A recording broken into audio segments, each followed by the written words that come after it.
What is going on, guys? Welcome back. Commentary for you. Boy, if you're just here for Madden content, I'd recommend you to watch this video. This is an important one. This really shows you why you can't have YouTube creators that don't know about the sport enough and gaming companies that don't know what they're doing trying to create a product together. You just get a mess. Before I get into this, though, want to thank my sponsor, Steel Supplements. Link and discount code down in the description. Listen, we all set New Year's resolutions. If you're a little bit behind on those to get in better shape, they got a ton of products over there, and you can get a discount by using my code. Also, if you're like me and you've lost $10,000 in the market this month, you know how much fun that's been. You can go over to Webull, use that link I have. They'll give you the best offer they have, which is free stocks. So you're already ahead of the game.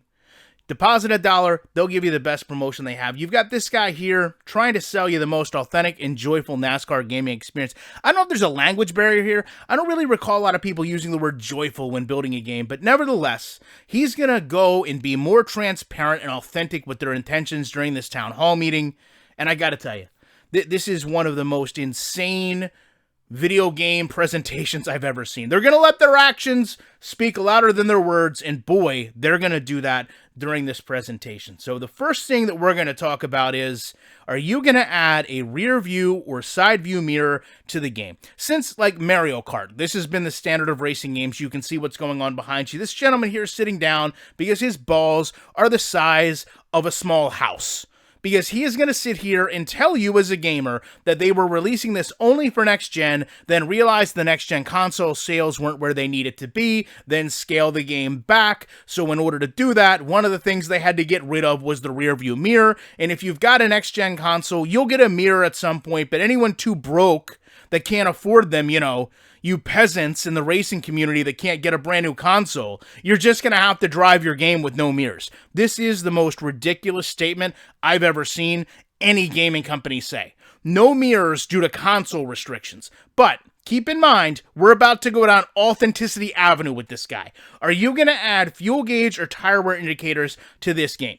So here we go. This is where we start to have real problems. Because he says, listen, we wanted to take this approach of authenticity. Well, then why didn't you have mirrors in the game? Why didn't you have stages in the game if authenticity was the key? But basically, what he's about to say to you is none of this exists in racing. So if you want to go work in racing, this is going to be one of the first jobs you get. It's a very simple job. It's a very important job. You're going to get the tire from whoever the manufacturer is. You're going to measure these dimples. You're going to write them on the tire and on your notepad. When the car comes off the track, practice, race, qualifying, doesn't matter. You're going to go ahead and burn the rubber off, get back down to those tread wear indicators, and determine the tread wear depth and how much it's moved. Right? That way you know if it's overinflated, underinflated, cast or camber, whatever the case may be, preventing the full tire from contacting the track. So he basically says, listen, in the real world, there's no tire wear indicator, which isn't true. Maybe not to the driver, but they're there.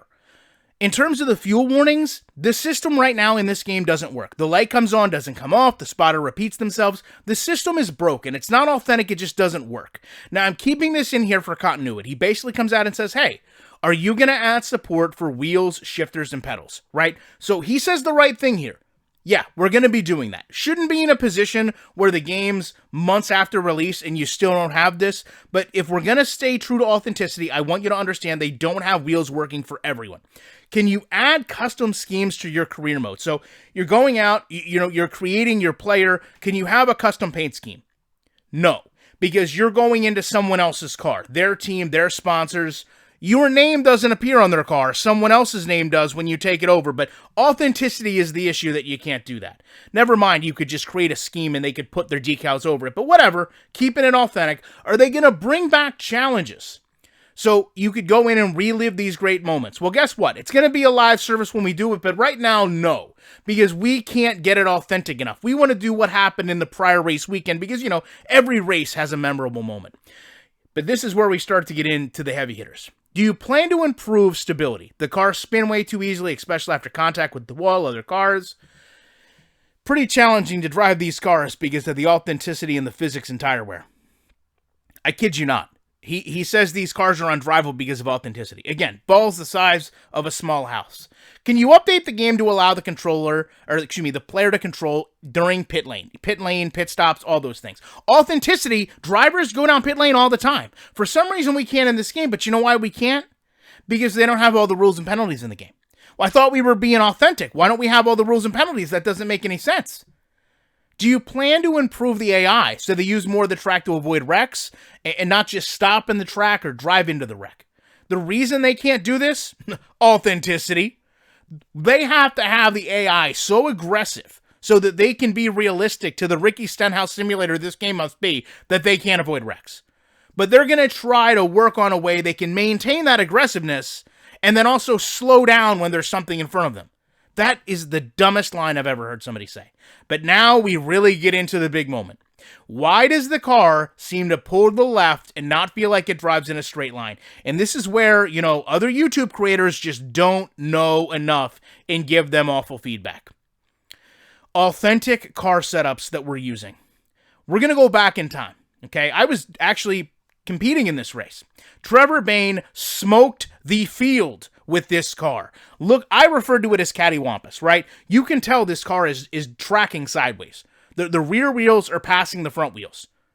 Now, when you look at a regular driver in Cup or most sports, they'll index their wheel. Kyle Larson here index off what the manufacturer has. Manufacturer has the orange line. He indexes off to the left with the pink. Now, I'm going to show you an in-car Bubba Wallace. His indexed wheel is at the bottom of the window net. They do this for a couple reasons. Number one, they know when the wheel is straight. It also makes the wheel very sensitive, but also, shocker, when Bubba wrecks the car, he can see how off the wheel index is. Now you can see it's way over, even though the wheel itself may be in a similar position. So he basically says, listen, in the real world driver's offset, it's called indexing. I can't believe that he wouldn't know that. It's called indexing the wheel. Right? But the fact that he says drivers do this is false. Not all drivers do this. Some teams don't want to do it because of the stress it puts on components. Other drivers aren't comfortable with it. If you look at this shot right here, look at second and third place. Grant Infinger is behind Trevor Bayne, okay? He does not have his car set up this way. His car is tracking straight. So does Mason Mitchell behind him. So to say that all teams do this is a flat-out lie. Now, they come out and they say, hey, listen, we've got BJ McLeod and Matt Tifft, and they're Cup Series regulars and video game lovers, and that's where we're getting our feedback from. I hate this sentiment, and I don't want to be negative to these guys because I respect them. I competed a lot against Matt Tifft, and I'm very glad that he's healthy, and I'm so glad to see him active in the sport, but there's a reason why you don't use him as a baseline for data when it comes to making a video game. Maybe they're great partners to have to get a sponsorship on the car, to promote your product for fan engagement, but not for data. Not for data. This guy ran 32 races, okay? BJ McLeod and me have one thing in common. We've never actually went and actually worked with a competitive team other than that one time he dealt with Tony Stewart for Kevin Harvick to drive the car. And that wasn't really his car, and we all know that, okay? These are not the people that are giving you 100% accurate. This is what it takes to compete at the highest level and make a simulation game. These are the equivalent of going Madden to the third string practice defensive back and asking them how to cover the best receiver in the league. They're just not going to know. This is when we get into just the wildness, though. He talks about a game that he wants 3-year-olds to be able to pick up and play and hardcore fans. Okay, that is such a wide net to cast. They ask him about, having this horrible release. What have you learned? What are your key takeaways from this? And he doubles down. These are different timestamps. He doubles down on, we want to create this really authentic NASCAR game to the point that, we don't have tire wear indications. We don't have fuel. We don't have mirrors. The car hooks to the left all the time because that's what BJ McLeod wants to drive. And we want this game to be endorsed by hardcore fans. We want a racing simulator here. But we also want 3-year-olds to be able to pick up the game, right?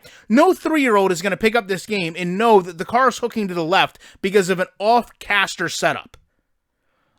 For fun here, I threw in some physical milestones for 3-year-olds. Apparently, Motorsports Games wants them to, pen in, play NASCAR Ignition at the bottom of this list. It's just senseless for him to sit here and say he wants a 3-year-old and an adult to have the same joyful experience when playing this racing simulator. And that is exactly what he says.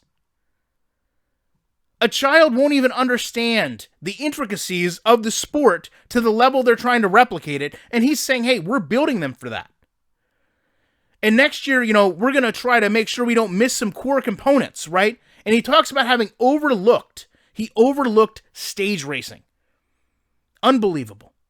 Love to know your guys' thoughts on this. Appreciate you checking it out. I will be back in a week with more commentary.